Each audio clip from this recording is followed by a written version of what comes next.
long life. Now it's your time to make them really well.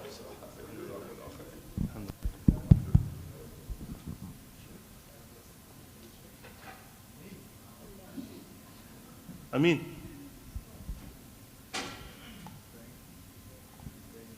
He's praying. Can you just see if it says if it's live? You'll see the square on the desk that's right under the computer. It'll say live right at the top.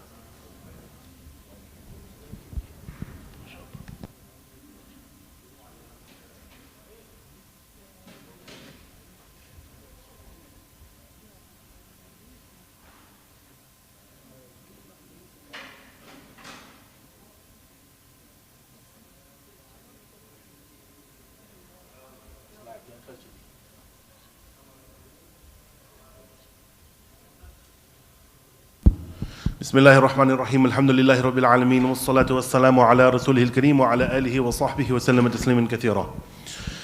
Okay, so very quick recap inshallah. We have 3 ayahs to do. We'll do them very quickly and I'll let everyone go home inshallah. But if it takes 2 hours to do the 3 ayahs, we take 2 hours. But if it takes 10 minutes, it takes 10 minutes. Agree? Okay, bismillah. So very quick recap. We're doing Tafsir of Surah Yusuf. Very quick recap from last week. ارجعوا إلى أبيكم فقولوا يا أبانا إن ابنك سرق وما شهدنا إلا بما علمنا وما كنا للغيب حافظين. The brothers discuss amongst themselves, we have to go back home. We have to tell our father that your son has stolen. Binyamin, he has stolen. And as a result, they enslaved him and he has to stay over there. وَمَا شَهِدْنَا إِلَّا بِمَا عَلِمْنَا. We can't bear witness based on anything that we don't have knowledge of. We didn't know that he was going to steal. We didn't know at the time when we asked him to come that you were going to asked you if he could come, that he was going to do something like that. And we didn't know that the Egyptian authorities were going to make this rule that he was going to become a slave. وَمَا كُنَّا لِلْغَيْبِ حَافِظِينَ. We can't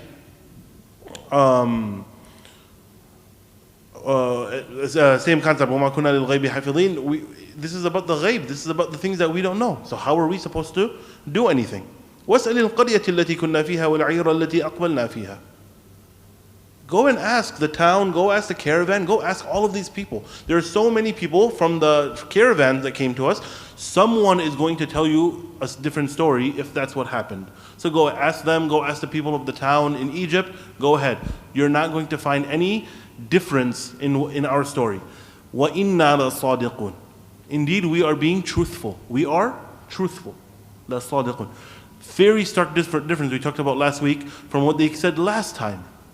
Last time they said, you would not believe us, even if we were telling the truth. They accidentally told on themselves. They accidentally told the truth. But this time, they're saying, because this is what actually happened. They don't have any knowledge other than this. So this is what happened. وَإِنَّا لَصَادِقُونَ. Okay, then this is the last ayah that we did. قَالَ بَلْ سَوَّلَتْ لَكُمْ أَنفُسُكُمْ أَمْرًا فَصَبْرٌ جَمِيلٌ. Same exact thing that they said last time.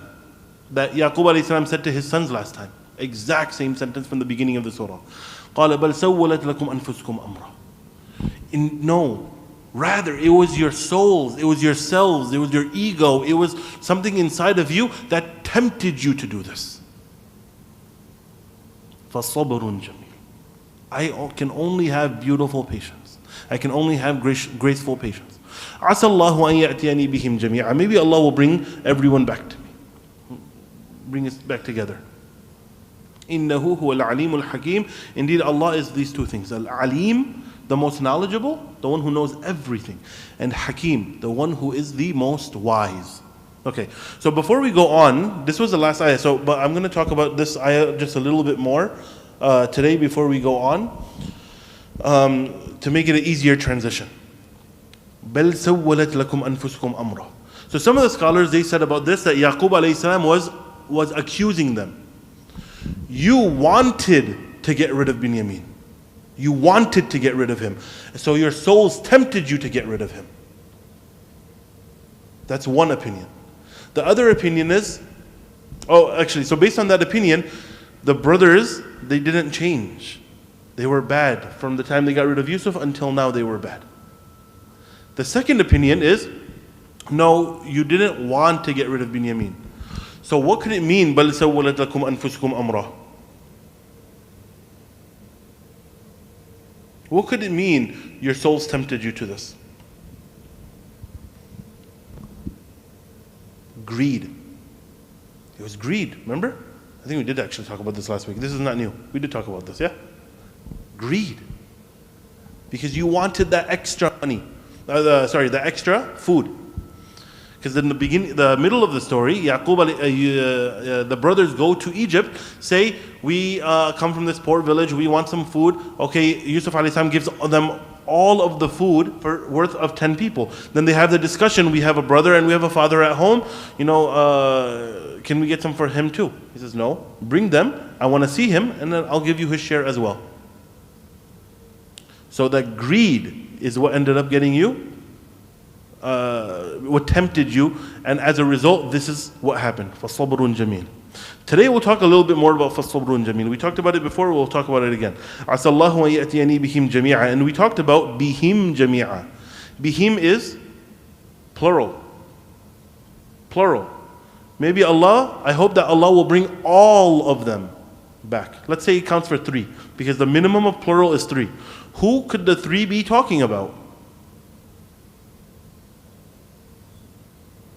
His brother Binyamin,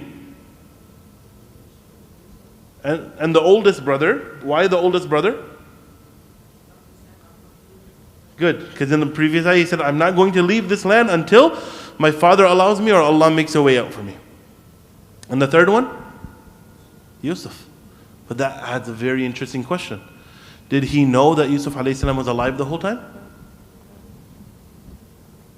This is something to keep thinking about. إِنَّهُ هُوَ الْعَلِيمُ الْحَكِيمُ.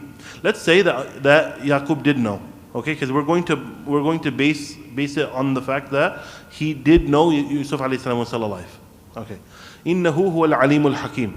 Why does he choose these 2 names when he's talking here? Al-Alim is the one who knows everything. So, بَلْ سَوَّلَتْ لَكُمْ أَنفُسُكُمْ أَمْرًا. Something inside of you tempted you to do this. Now, if this is the case, let's say, for example, something tempted me to make this class 4 hours long, and we keep on going until midnight. You'll be all happy, yeah? No. Some people in the back will throw chairs at me. But if something inside of me tempted me to do that, would you know what that was? No. I can't tell what's inside of you. You can't tell what's inside of me. That's impossible. But Allah is Al-Alim. Allah knows everything. So He's very specifically used this. إِنَّهُ هُوَ الْعَلِيمُ. He knows everything. The reason why you did it, what was inside of your heart, the justification that you made to yourself in order to get there. All of it. And Al-Hakim. Why does He use Hakim? This is straightforward. Why does He use Hakim here? Hakim is the most wise. Why?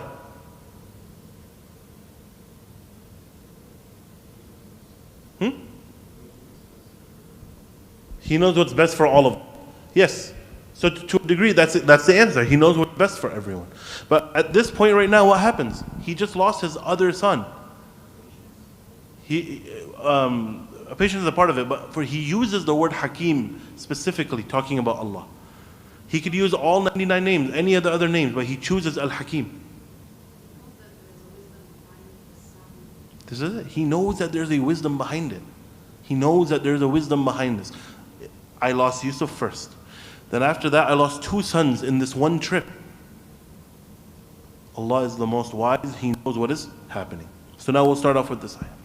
Allah says, وَتَوَلَّى عَنْهُمْ وَقَالَ يَا أَسَفَا عَلَى يُوسُفَ وَابْيَضَّتْ عَيْنَاهُ مِنَ الْحُزْنِ فَهُوَ كَظِيمٌ. So he turned away.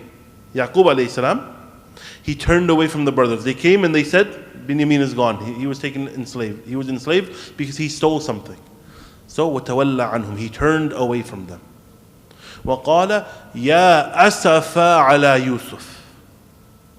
Oh, Yusuf, I am so sad that I am so sad over Yusuf alayhi salam, over the fact that Yusuf alayhi salam is gone.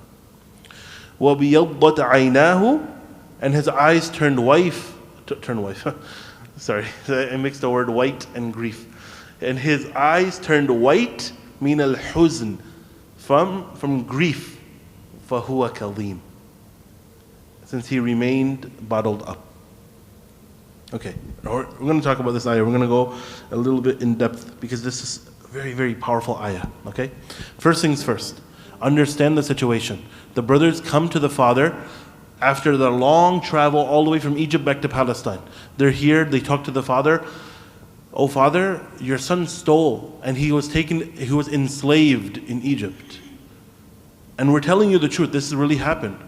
So father first accuses them, says something, something happened with you, بَلْ سَوَّلَتْ لَكُمْ أَنفُسُكُمْ أَمْرًا, your soul tempted you to do something wrong. Then he gets done with that conversation. He turns around and he leaves. وَتَوَلَّى عَنْهُمْ, he left them. Imagine how serious this is. He's not even willing to have that conversation with them anymore. He's done.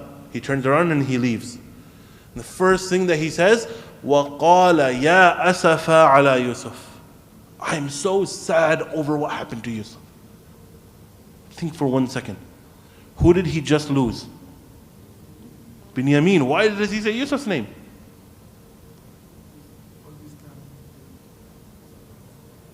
All this time he's been suffering from it. Excellent. He mentions this because this is exactly how grief works. This is how grief works. Okay? Something bad happens to you, and it was very traumatic, very hard for you to deal with.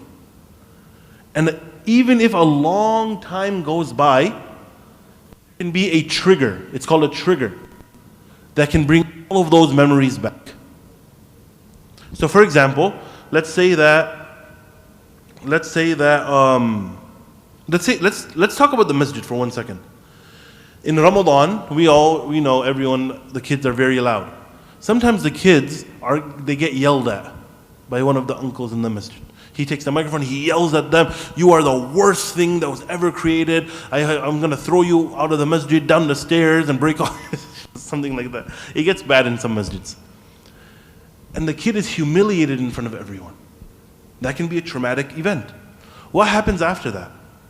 He associates the masjid with that feeling. He associates the masjid with that feeling. So anytime he comes up those stairs and he sees the red carpets, he sees the area, or he sees that brother, the uncle who yelled at him, then it'll bring back the memories of what happened, even though it happened a long time ago. So the same thing happened here. It was such a difficult loss to lose Yusuf alayhi salam. He was only 7 years old. He was only 7 years old. And he was just gone. And now 4 decades likely have passed. And now he loses Binyamin, and the first thing that comes out of his mouth, Ya asafa ala Yusuf. Because all of the difficult memories from the last 40 years. Remember, the Quran makes it go from one scene to the other scene. But in reality, he lived every single day. He lived every day without Yusuf, with his memories.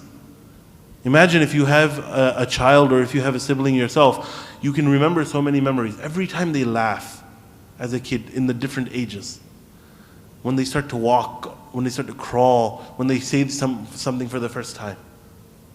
All of those are memories inside of the parents' heads. And 7 years old, he's gone. And then what? Every single day he's going to remember something. You're going to hear someone come inside. Maybe it's Yusuf. You hear someone laugh. Yusuf laughs just like that. You see other kids playing outside in the area. It reminds you of Yusuf alayhi salam. 40 years go by like this. 40 years. Why am I giving you such big details? Because it matters for this ayah and the next ayah. First thing out, Ya asafa ala Yusuf. Like, understand how much difficulty he had. Until this point, we're going to talk about it in number 4. But until this point in the surah, has Yaqub alayhi salam even remotely complained? Yarhamukallah. Even one time in the surah has Yaqub complained? No, he never complained. This is the first time he says, Ya asafa ala Yusuf. We'll get there in number 4. Okay, Ya asafa, what does that mean? It's very similar to Ya Bushra, talking about good news. Ya asafa just means, it's a way of calling, oh no.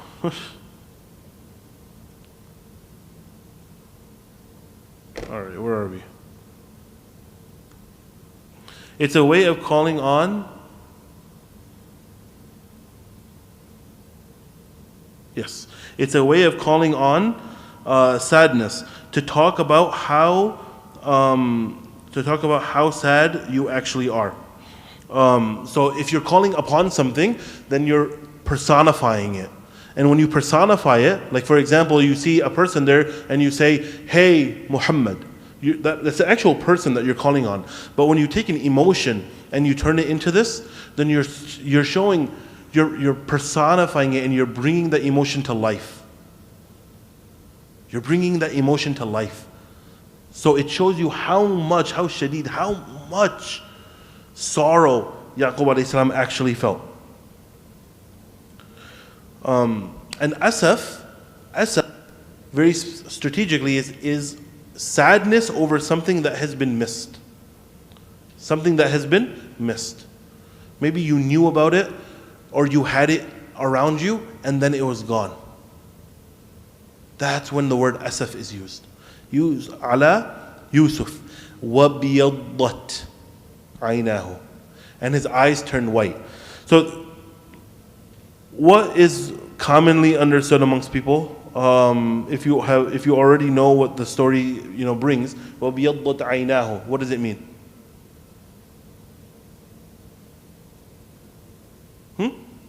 That he went blind. Excellent.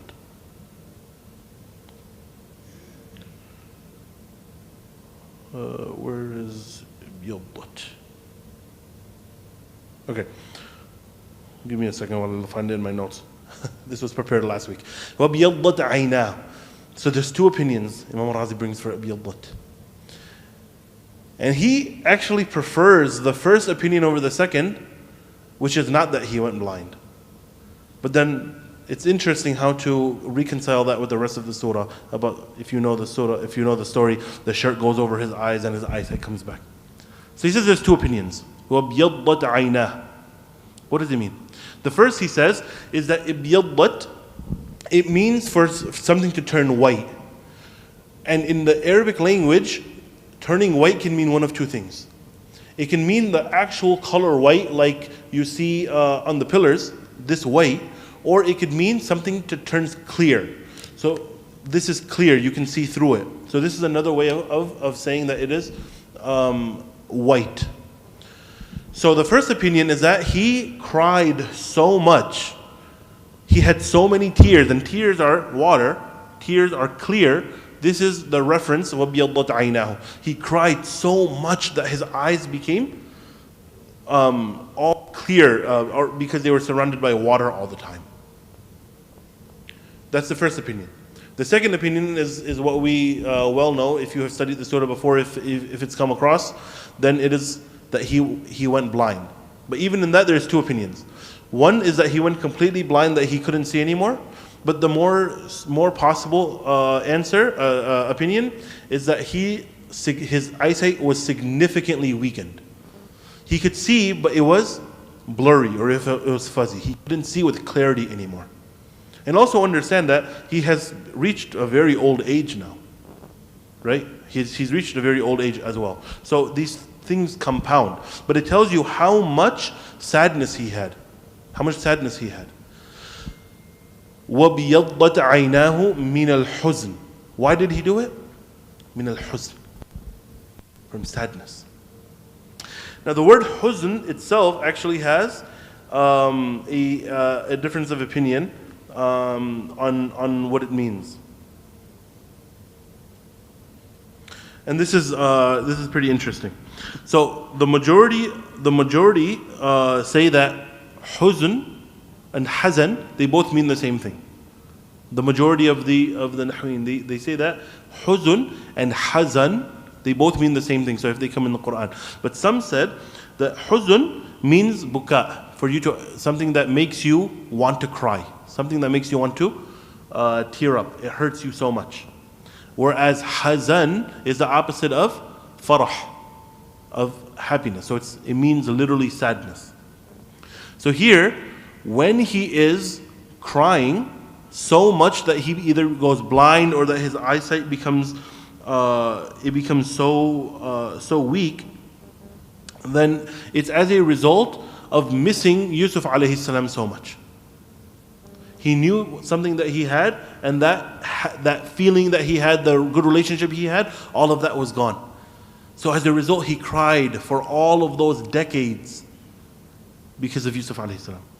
But then the way he ends it is so powerful. فَهُوَ كَلِيمٌ. فَهُوَ كَلِيمٌ. Now, I said we're going to talk about sabrun jameel here, and all of this is sabrun jameel. Because Allah subhanahu wa ta'ala wouldn't have said that, Yusuf alayhi salam has, Yaqub alayhi salam has sabrun jameel if he didn't actually have it. فَهُوَ كَلِيمٌ is the key to a sabrun jameel. What does it mean? So this can be two things. The meaning of kalim falls under one of two things. It's either kadhim or makdhum. Kadhim or makdhum. What do each of these mean? Kadhim, it means that he was holding on to his grief without expressing it. So the origin of this word kalim, the meaning of it is going to be about suppressing something. Okay? Holding something in, not allowing it to go out. So when Allah subhanahu wa ta'ala talks about this in the Quran, He talks about those who hold in their anger. Okay? It doesn't mean you don't feel anger, it means that you hold in your anger. Here, kadhim is the one who is actively doing this. Something is hurting him. He has an emotion on the inside. Something is hurting him, but he's not letting it out. He's purposely holding it inside.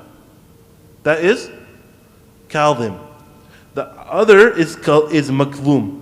That means that he is, what was the meaning? To be bottled up. To be, what did I just say a second ago? To withhold, right? It's for something to be completely stuffed. What happens if you keep on stuffing something too much?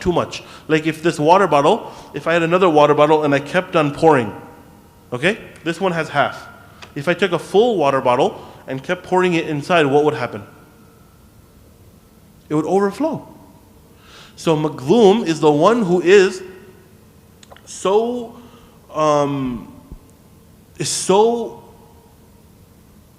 has been brought up to such an extent that they're ready to explode. They are ready to explode.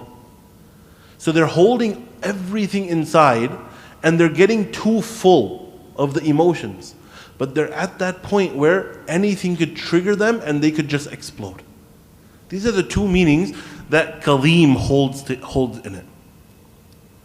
So now, working backwards, all of these decades, Yaqub alayhi salam felt missing Yusuf alayhi salam's absence. He felt that absence. Then he would continuously cry for all of that time, where his eyes would become white. Either he would become, his eyesight would become so weak, or that he would just have so many tears that you could describe his eyes as white. And all of these feelings were inside of him, but he never let it out. He never his feelings out. He always held it inside. So powerful. He always held it inside. Sabrun jameel, we talked about this before and I'll say it again. Sabrun jameel, the essence of this is to not complain to anyone except Allah. To not complain to anyone except Allah. Allah is the one who knows. Allah is the one who can help. Your full reliance is on Allah subhanahu wa ta'ala, and you don't ask anyone else for help. Sometimes you need to talk to someone. Sometimes you need help. That is not the opposite of sabrun jameel. But when we go and complain to people, when we say details of our situation unnecessarily just to get sympathy from other people, this is the opposite of sabrun jameel. But if we need something and we need actual help with something and there's someone that can help us, then going out and asking for that help, that's not the opposite of sabrun jameel. That is still holding your trust in Allah subhanahu wa ta'ala. Okay, so we talked about the 4 words, how he responded, why mention Yusuf. Did Yaqub do something wrong? When he said, Ya asafa ala Yusuf, did he do something wrong?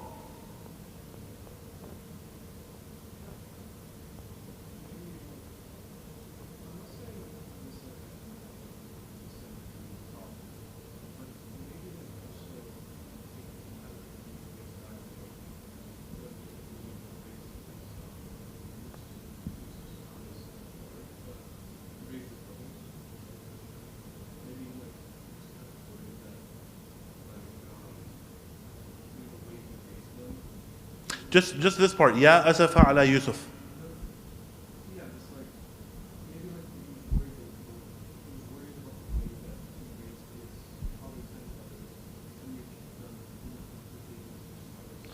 So the question is, when he said وَقَالَ يَا أَسَفَ عَلَى Yusuf, it comes off as complaining. Oh, I miss Yusuf. Is that something that's wrong?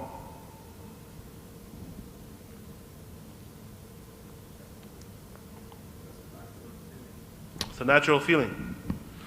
Making that public, saying that out loud to other people.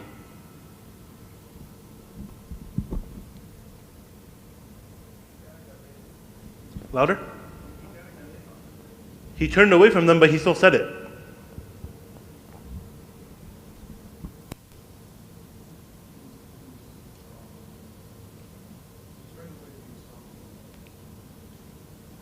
He was talking to Allah. That's very good. وَقَالَ يَا أَسَفَ عَلَى Yusuf. He was talking to Allah subhanahu wa ta'ala. So there are some people that have incorrectly made a judgment saying that Yaqub alayhi salam has done something wrong. Imam Razi comes to his defense, to Yaqub alayhi salam's defense, and he says something so beautiful. He says every single human being only has a limited amount that they can withhold. They can only experience so much of an emotion, and then it's going to come out. It is impossible for that to not happen. Every single person. He says even the Prophet ﷺ, when he lost his son Ibrahim, he shed tears. And the Sahaba, they said, Ya Rasulullah, even you? He said, yes, even me. Except, what was the perfect saying?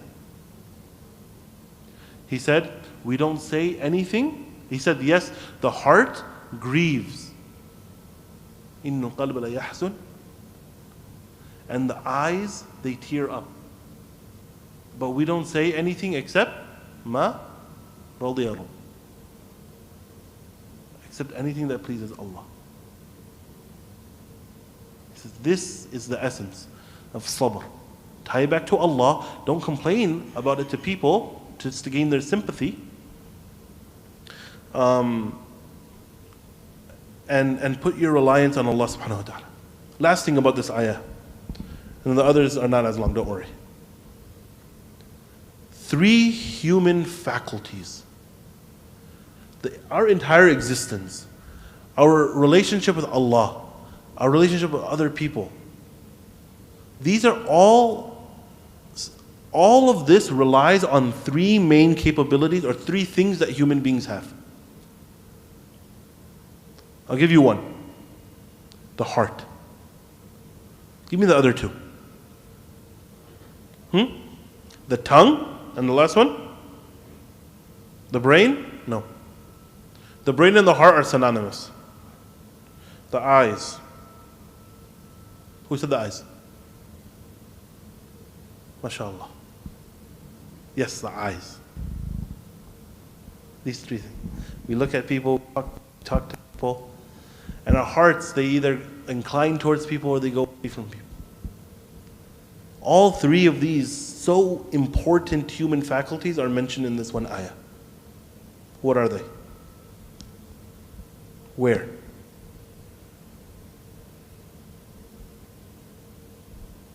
Just say it out loud. He turned away? Which one would that be? Eyes? وَتَوَلَّى عَنْهُمْ is not a part of it.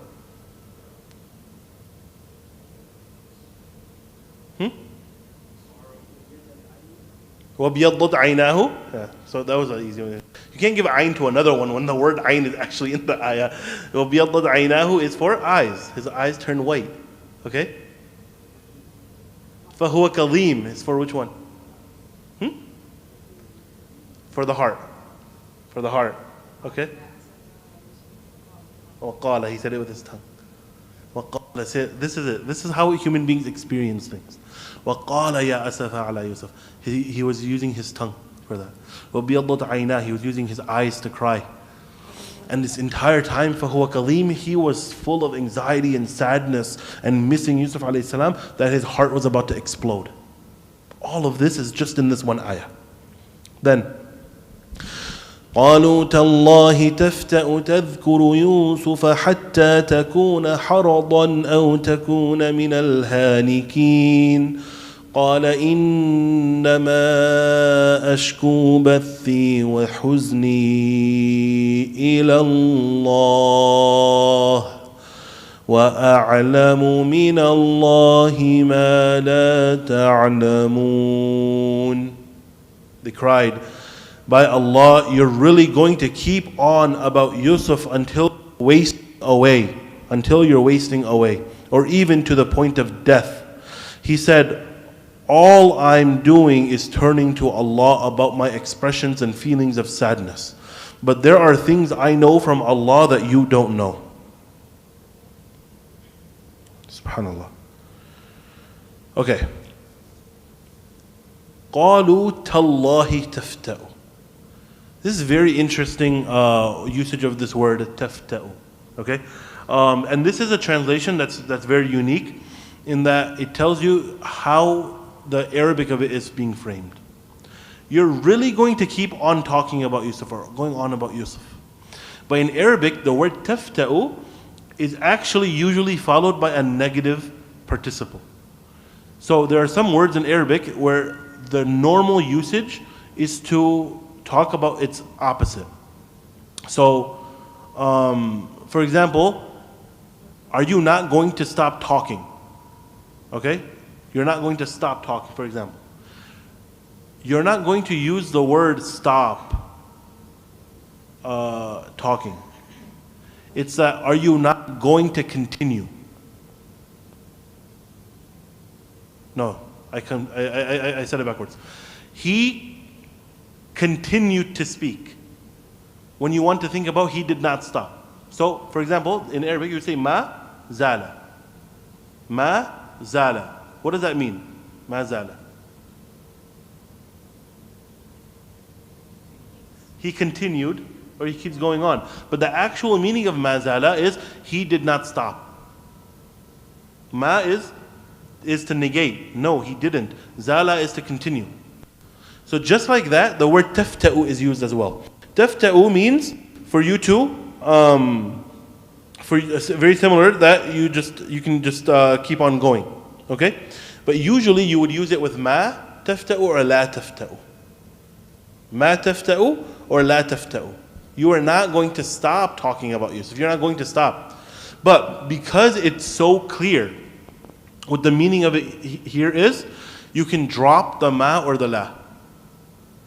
So قالوا تالله تفتأ تذكر. By Allah, تفتأ, you will stop. You will stop. But the meaning of it is you won't stop.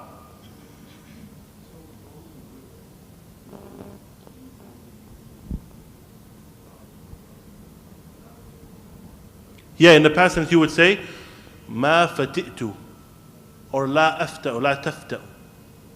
You would say la tafta'u. Just here, la tafta'u, but the la is dropped. Because it's so clear that this is what the intended meaning of it is. So you are going to stop, it's the opposite. You are not going to stop. I remember the first time I learned this, actually, Ibn Aqil, he mentions it in his book, the Sharh Al-Fiyat ibn Malik. It's a very good Arabic book, like Arabic grammar book. And I heard from multiple people, high school curriculum, but we do it at a undergrad level. And I remember the very first time I saw it in there, and I was like, wow, like To be able to use language in a way where you say one thing but the exact opposite is understood, that was just mind-blowing to me. We have a little bit of that in English, like sarcasm, but it's not the same thing. But ever since I learned it then, it's like 8 years ago. Whenever I read the ayah by myself, if I'm not paying attention, I'll say لا تفتأوا تذكروا يوسف. Like I'll include it in there. But this is what the meaning of it is. All right. Then we'll move on to the next one. حرضاً. What does حرضاً mean? Al-harad is for the body and for the mind to deteriorate, for it to start dying, due to grief and love. Due to grief and love. So the body is physically dying away because of the emotions that you feel on the inside. So the original meaning of this is actually for something to become corrupted. For something to become corrupted. Here, the meaning of it is, you will not stop. By Allah, you will not stop talking about Yusuf alayhi salam. Until hatta takuna haradan. Until you, in your body, become completely disabled. Completely disabled. You can't talk, you can't move, you can't do anything that you want as a result for how you feel about Yusuf alayhi salam. But in this, the meaning is your love and your grief over Yusuf has corrupted you. This is the reason. Like you can say this person became sick because they had a bacteria come inside of them and it corrupted their body. Just like that. The usage here of haradan in this context, love and grief has corrupted you to the point where it's making your body weak. It's deteriorating. It's a very powerful imagery, subhanAllah. أو تكون من الهالكين. Or you're going to keep on going even past that until you actually just die. Until you actually just die. Okay, quick question.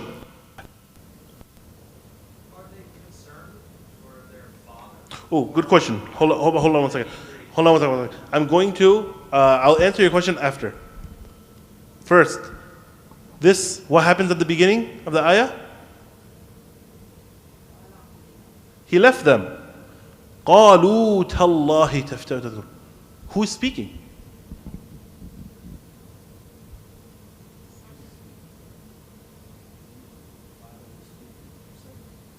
قَالُوا. It means they. They said, it's a plural. But he said, وَتَوَلَّ عَنْهُمْ.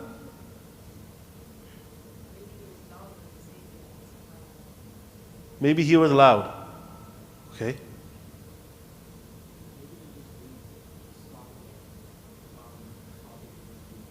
Good. That's possible.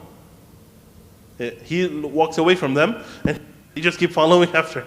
He's so mad at them, but he's just gonna keep. All 9 brothers are just following after their father. That's a possibility. There's two possibilities that happen.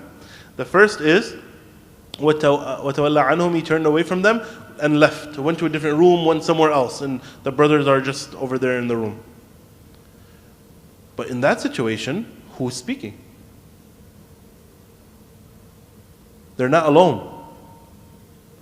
The Quran does this beautifully, where it gives you only the information that you need, but there's no character breakdown.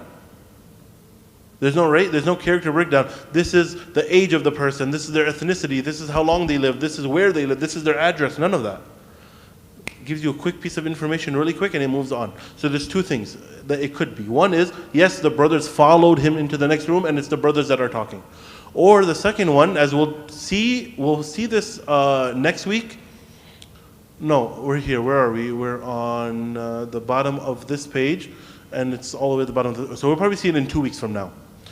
But the brothers of Yusuf leave Egypt, and they're coming back to Yaqub, to their father, for the 3rd time now.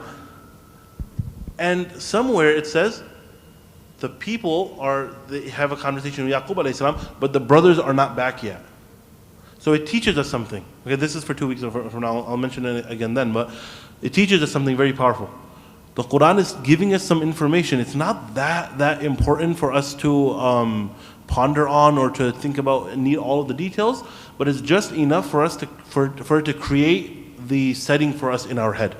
He left the room and there were other people. His grandkids, extended family, the servants inside of the house. There were other people that he could speak to. When the 10 brothers left for Egypt, he was not left all by himself. Otherwise, that's dangerous. Someone would have stayed back, no? So these are the two possibilities. Now, with that said, your question. Are they... It's interesting because it's like, on the one hand, they can be expressing fear for their father's grief and his like sudden development of cataracts or whatever the whiteness is. On the other hand, are they like, well, you keep going on and on about Yusuf. What about us? Yeah, father. So thinking about it, most likely not being the kids and being the other family members, it won't come from a position of anger, it'll come from a position of worry. But if it was the kids, let's say it was the kids, it's going to be a healthy mix between the two, but most likely anger, because he's still mentioning Yusuf. And they got rid of him the first time when he was 7 because of their jealousy. So the fact that all these decades later, he's still mentioning them will only incite their own jealousy again.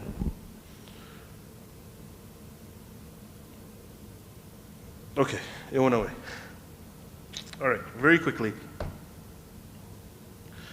قال إنما أشكو بثي وحزني إلى الله وأعلم من الله ما لا تعلمون.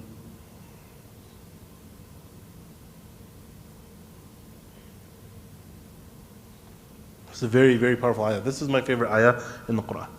إنما أشكو بثي وحزني إلى الله. إنما أشكو بثي وحزني إلى الله.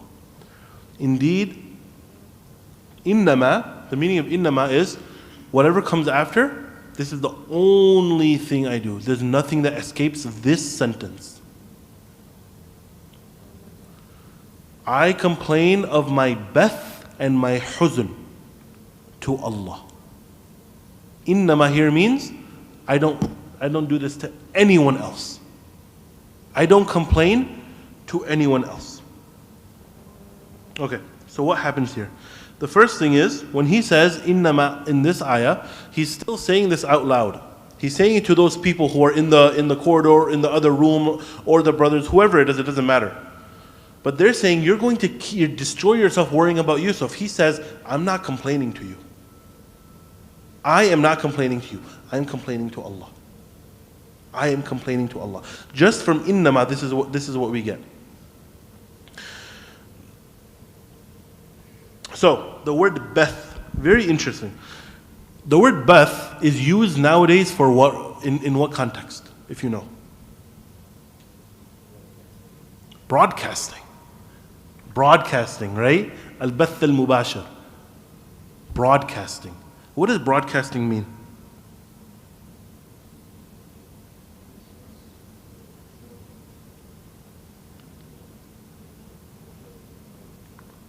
It's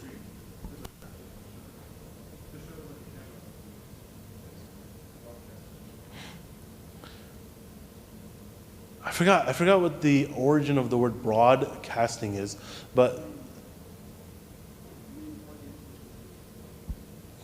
there is the word broadcasting is a farmer's term. I can't remember off the top of my head right now what exactly what it is, but I think it had to do with the way that they would feed the birds or the chickens, and they would give it out like this, if I'm remembering correctly, but I might not be right. Today, in broadcasting is used in the same way. They have one place where they give you this information, and then they pour it out everywhere else. So right now, we're here, but those who are watching on YouTube, this is being broadcasted to them. Even though they're not here, they're still receiving that information. It's still coming out to them. Okay? This is what this means. Al-huzn, let's talk about huzn first.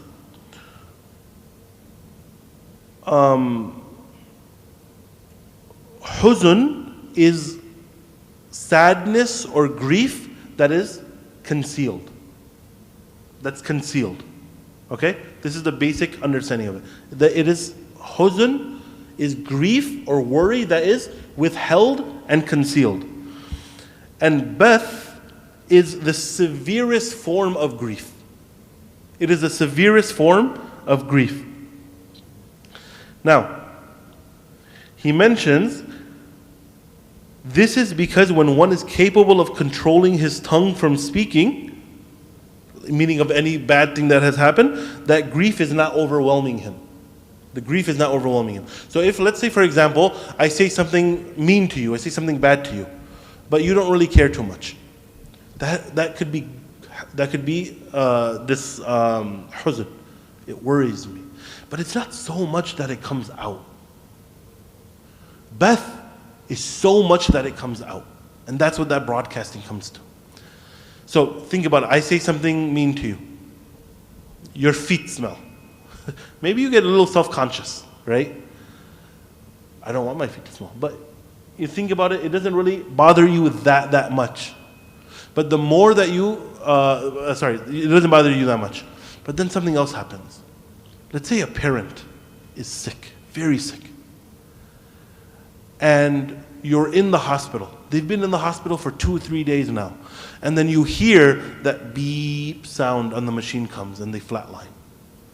The doctors are running inside and they're trying to revive your parent, father, mother, whoever. And they just come back. Then it happens a second time. You are on the precipice of exploding. You have no idea what's going to happen. You're so scared for the future. This is bath. You can't hold it in anymore. You start weeping. You call out to Allah. You call out to other people who are around you for help. You do something because you can no longer hold it inside. This is bath. He says, I complain of my bath, the things that bring me to such a level that I'm going to explode, and my huzn, all of the other worries and anxieties that I have that I withhold only to Allah, no one else. وَأَعْلَمُ مِنَ اللَّهِ مَا لَا تَعْلَمُونَ. Some of the scholars, they said about this, when he said, إِنَّمَا أَشْكُ بَثِي وَحُزْنِي إِلَى اللَّهِ, he was actually kicking himself. Kicking himself meaning he was blaming himself that he did something wrong. They said, some of the scholars, they said, the meaning of this is, he said, Ya asafa ala Yusuf before, and now he's kicking himself. Why did I complain to anyone other than Allah? But this is the way that he lived his entire life. This is what we know from the Quran. He complained only to Allah, even though he lost his 7-year-old son. Then he says, وَأَعْلَمُ مِنَ اللَّهِ مَا لَا تَعْلَمُونَ.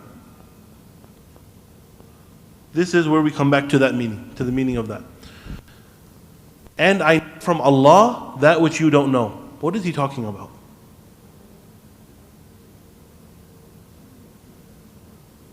He knows what's going to happen in the future. Why?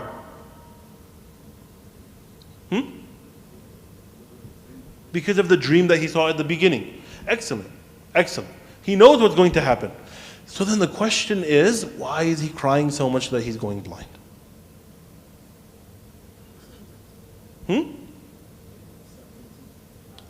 Uncertainty, okay. Not being sure. But if you, let me argue with you. You're saying he's not sure. What is he unsure of? Is he unsure that the dream that he knows is from Allah is not going to happen? Or that is he unsure that Allah is not going to give him something that he promised? But that's impossible. Because in the dream, he's the one who's doing sajda.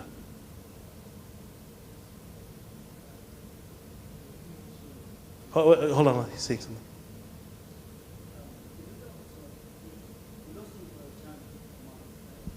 Yeah.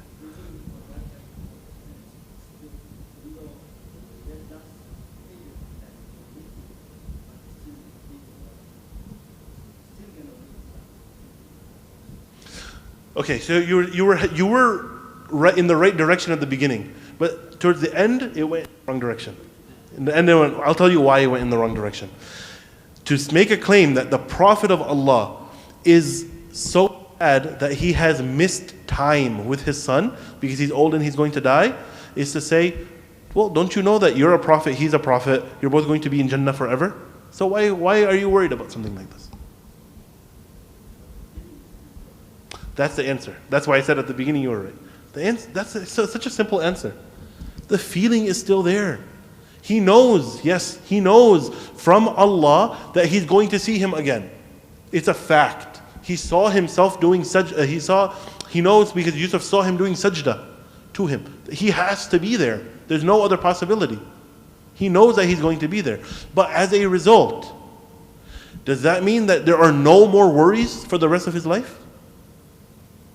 No. No, that's not how sabr works. That's not how human beings were created. That's not Allah's expectation for you.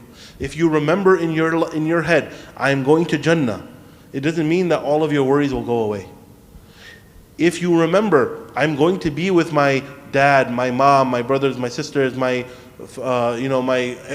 uncles and aunts and my cousins and my friends and my children in Jannah, just because someone dies, or if someone dies, it doesn't mean that just because you will be in Jannah, you're not going to miss them in this world. That's not how Allah created humans. We're still human beings. وَإِنِّي أَعْلَمُ مِنَ اللَّهِ مَا لَا تَعْلَمُونَ. He's crying for 40 years at what happened to his son. Missing him, wanting to be with him. He doesn't know exactly when that reunion will happen, but he knows that it's going to happen. But still he is crying. He's sad, he misses him. But what's helping him go forward? What's helping him get to the end, to the finish line? وَأَعْلَمُ مِنَ اللَّهِ مَا لَا تَعْلَمُونَ. I know that something is going to happen. I know that Allah is going to help me at the end of the day. That's the answer. That is our ingredient of how to win. This is how we win in this world. You remember that Allah will bring you to the end, that Allah will always help you, give you whatever is best for you. No matter how hard it is for you, no matter how sad something makes you, no matter how much you grieve over someone's death or someone's sickness, no matter how disrespected you are, no matter how your children behave and you think that they're going down the wrong path, if you put your trust in Allah, then Allah will deliver a way out for you. Allah will deliver a way out for you. Last ayah.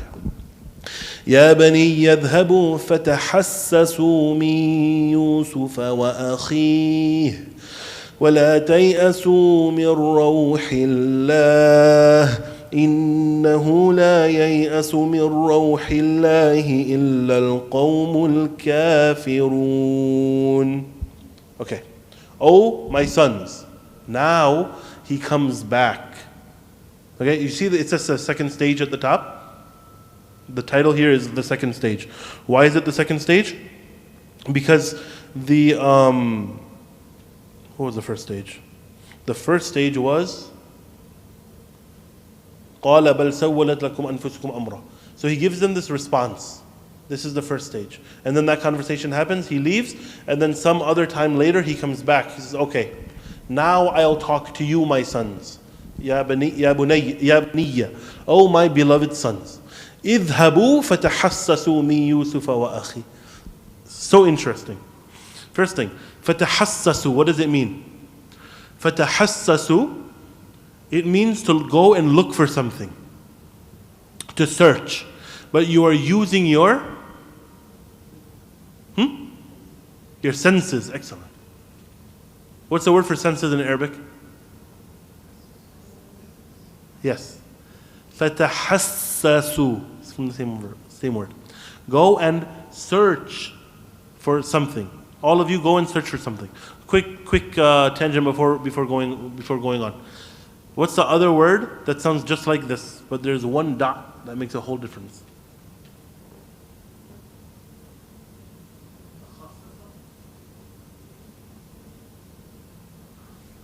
No, you had one dot. Fatajassus. What does tajassus mean? Huh? It means to go out and search for information. Same exact meaning. But it means something completely different. One dot. I'm saying it's a dot, but it's a whole letter that's different. Yeah.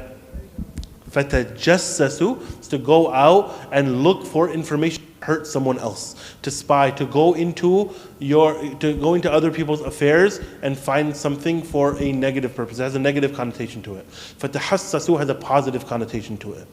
فَتَحَسَّسُوا means to go out and search and to look for and find out, but all of that is by using your senses. So he says, all of you go out and look for who? Mi Yusufa wa akhi. Look for Yusuf and his brother. Again, he says Yusuf, he knows that Yusuf is there.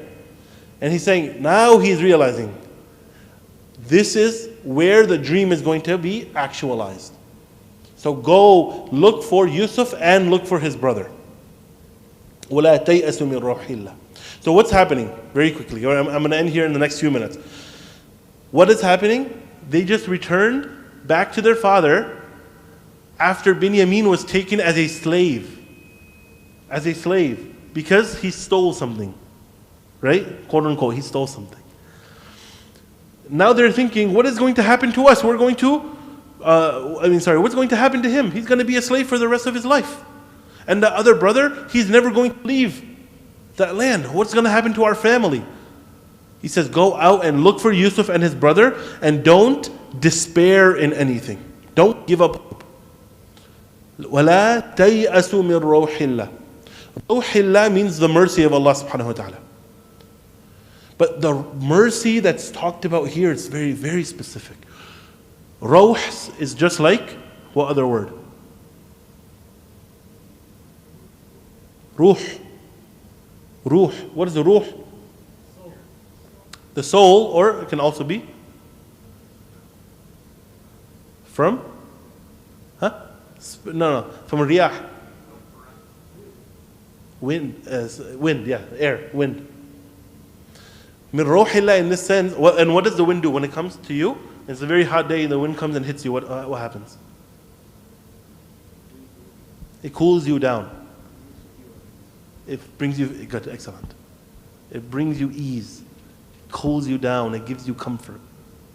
This is how the mercy of Allah is understood in this sense. Min ruhillah. The mercy of Allah that will give you comfort. That will give you ease. This is that. Don't ever despair in this. وَلَا تَيْأَسُوا مِن رَوْحِ اللَّهِ. Don't ever despair. He's telling his kids, don't ever despair in this. You are going to find Yusuf, you're going to find his brother, and the third brother is going to come back. We're all going to be a family. وَلَا تَيْأَسُوا مِن رَوْحِ اللَّهِ. Do not despair. Do not give up hope in Allah's mercy. إِنَّهُ لَا يَيْأَسُ مِن رَوْحِ اللَّهِ إِلَّا الْقَوْمُ الْكَافِرُونَ. Indeed, no one despairs in the mercy of Allah subhanahu wa ta'ala except the people who are kafir, who have no iman, who have no belief. Why? Why is this the case? We'll end off here inshallah.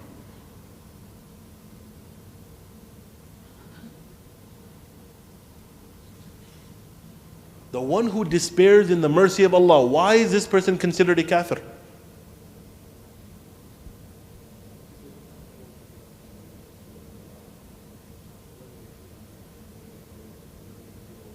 No. I see where you're going with that. No tawheed? It's such a generic answer. Of course, well, he's kafir. Good.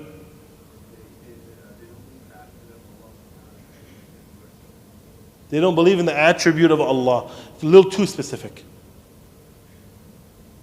give up hope would be to doubt God and to abandon the one trust that God is going to figure out. Excellent. So it's between these two, okay?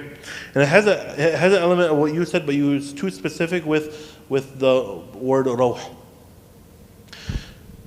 Allah subhanahu wa ta'ala is in charge of every single thing in this world. I mean, if you see your parents yelling at you, what are you supposed to think? It's from Allah. Why? Because everything comes from Allah. What are the three things that we talked about?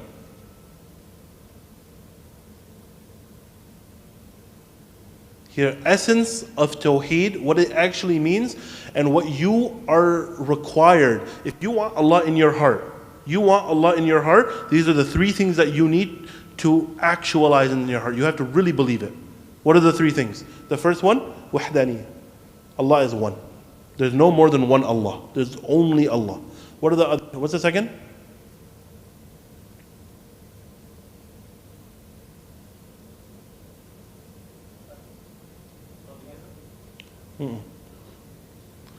Kind of.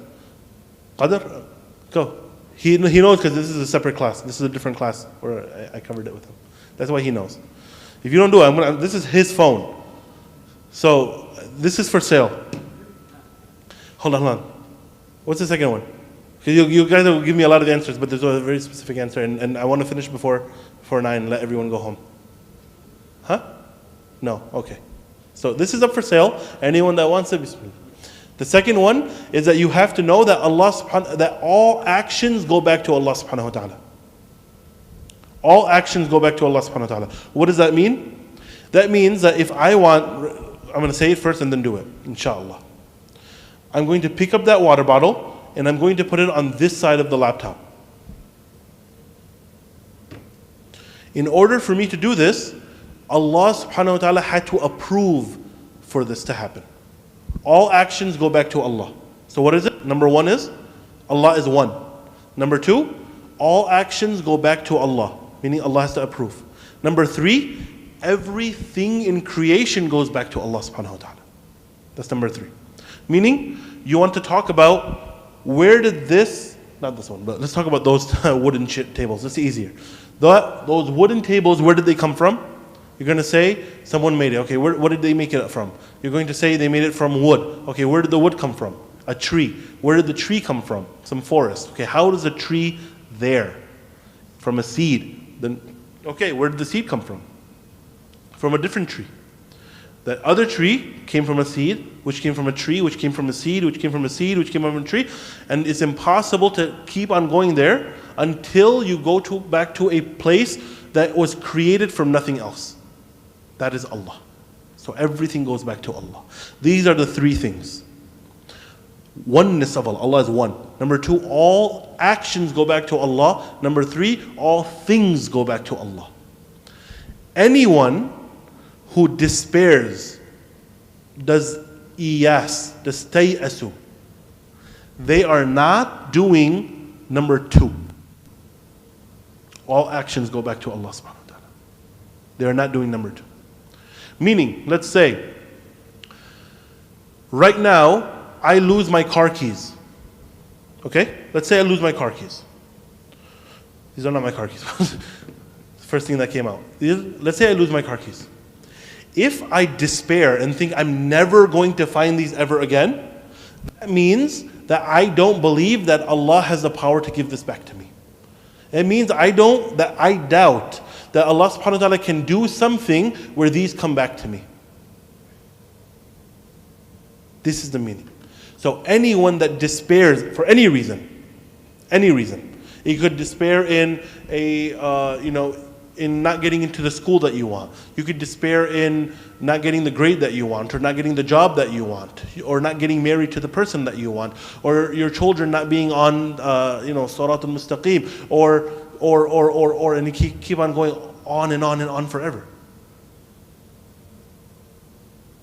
But if you despair, you don't believe fully that Allah is in control of everything. And that's why those who do that are kafir.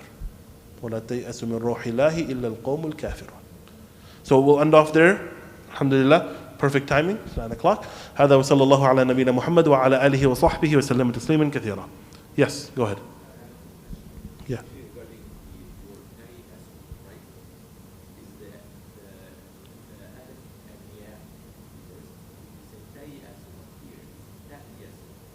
No, it's tayasu.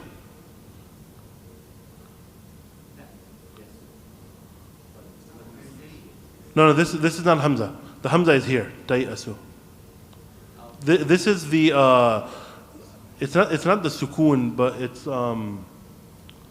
in this script it's not called sukoon. It's a different word for it, but it means to ignore the letter.